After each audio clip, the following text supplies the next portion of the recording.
रहा लोई, ये बेल रही हूँ और ये बन चुकी है। ये इसमें डाल दिए और ये रहा आलू का मसाला। इसको पलट देते हैं। छोटा छोटा वाला भी है, बड़ा वाला भी है। देखो दूसरा वाला बन चुकी है। इसको डाल देते हैं। ऑलमोस्ट डन हो गला।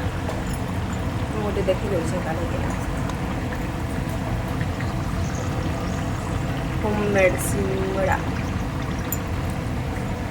जगह दे दिया था।